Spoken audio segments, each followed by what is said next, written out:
tan solo por un físico. Aquel sábado noche nadie apostaba $1 por él. Cada asalto que terminaba lo consideraban un milagro. La mayoría de analistas y de fanáticos estaban convencidos de que iba a perder. Es como si estuviéramos sufriendo un déjà vu de aquella noche entre Buster Douglas y Mike Tyson. El señor Andy Ruiz venía con 33 peleas profesionales, cargando solamente con una derrota, llamada Joseph Parker.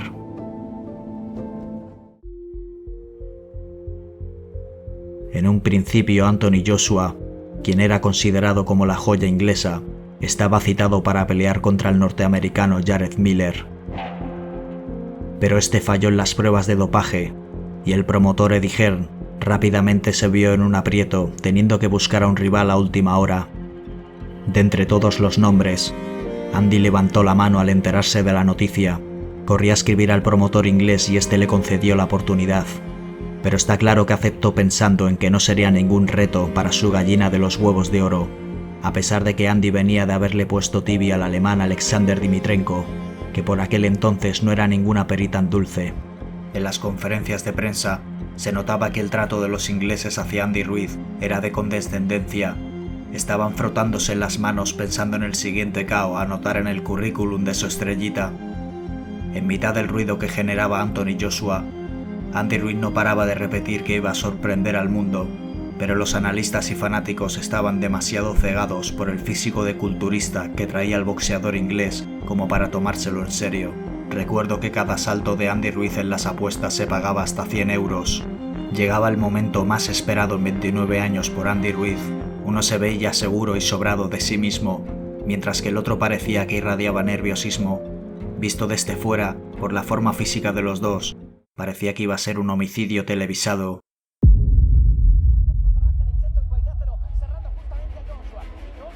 Joshua se mantuvo en modo analítico, midiendo la distancia con su izquierda mientras con la derecha preparaba el bazooka. En cambio Andy Ruiz desde el principio salió a faltarle el respeto al campeón, tirándole combinaciones más largas. Aún así parecía que Joshua quería reflejar que solo estaba calentando. Mientras se dedicaba a moverse alrededor del ring, apenas sacó a pasear la derecha. En el tercero, los dos sacaron la artillería pesada, convirtiéndose en una guerra que nos regaló uno de los mejores asaltos de la historia.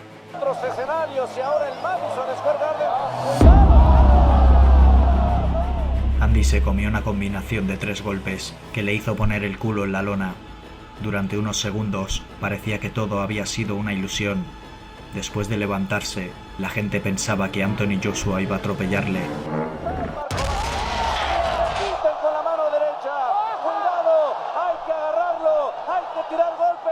Cuando de repente, este se sacó de la manga 2 upper de izquierda que aterrizaron en la sien del inglés, poniéndole sobre patines.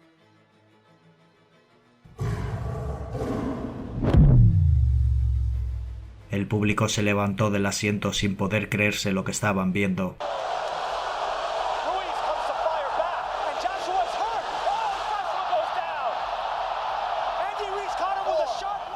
A partir de ahí la estamina de Joshua se quedó en las reservas, con las cuales se dedicó a sobrevivir 4 asaltos más, en los cuales Andy lo estuvo maltratando como a un saco.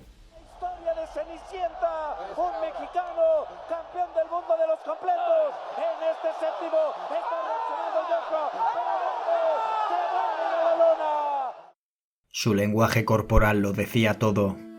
El referee le dio la oportunidad de continuar, pero hasta él tenía más ganas de pelear que Joshua en ese momento, por lo que decidió terminar con la paliza. Esa noche Andy le pegó una patada en los huevos al mundo entero y le hizo ganar muchísimo dinero, tan solo a los valientes que apostaron por él. Esta fue la mejor noche de su vida, pero por supuesto que no todo había terminado aquí. Una de las cláusulas del contrato citaba que la revancha debía de darse como máximo en 6 meses. Esto fue un pequeño detalle que Andy no tuvo en cuenta, pues estaba demasiado ocupado celebrando y haciendo miles de entrevistas. De un día para otro, había pasado de ser un desconocido a convertirse en una estrella mundial. Se había embolsado en una sola pelea 3 cinturones y $7 millones. Se hizo tan conocido que hasta la marca de chocolatinas Snickers, que era su preferida, quiso sponsorizarle. Pero al fin y al cabo, estos solo son problemas, pues al final le sacan al boxeador de lo que en verdad es su mundo, el boxeo.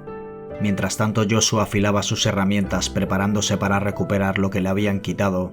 Esta vez la revancha se celebró en el país de los petrodólares. En comparación con la primera, parecía que entre los dos se habían intercambiado las almas. Ahora era Andy el que había pecado de sobreconfianza. Tan solo en el primer asalto, Joshua ya le había abierto la ceja izquierda con un derechazo. A pesar de haber durado los 12 asaltos, la falta de cardio hizo que Andy no pudiera apretar más el acelerador cuando tuvo que hacerlo. La victoria se le escurrió entre las manos, llegando a perder todos los cinturones. Fue una noche amarga para México. Habían perdido al único campeón que tenían brillando en la división de los pesados. A pesar de no ser 100% mexicano, gracias a su carisma y a su corazón en el ring, era una figura más querida en México que el Canelo Álvarez en ese momento. Para muchos era como su Rocky Balboa. Pero en todo hay niveles.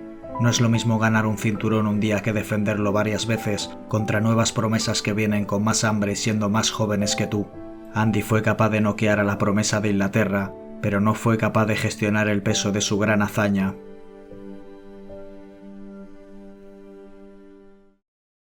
Las malas decisiones que tomó por su cuenta jugaron en contra de su carrera. En aquel momento el equipo del Canelo Álvarez se convirtió en una moda, pues no paraban de cosechar victorias. Eddie Reynoso apenas tenía hueco en su agenda para atender a los boxeadores. Andy cometió el grave error, junto a Oscar Valdés, de abandonar al entrenador que lo estuvo empujando desde el principio, y con el que llegó a obtener la victoria más importante de su vida. Este cambio no supuso nada relevante en su carrera, sino más bien inició una etapa de declive. Su nuevo equipo ya tenía una estrella y no podían dedicarle tanto tiempo a Andy para pulirlo, como lo hizo el gran Manny Robles. En 4 años realizó 3 peleas, en las que no pudo noquear a un Chris Arreola que venía de bajada, ni al cubano Luis Ortiz que ya tenía 43 años. En la última que hizo en el 2024, su camino se cruzó con el de Jared Miller. Después de haber estado 12 asaltos intercambiando zambombazos, ninguno de los dos fue capaz de noquearse. El resultado de la pelea terminó siendo su primer empate en 38 peleas profesionales. A día de hoy de momento permanece en inactivo.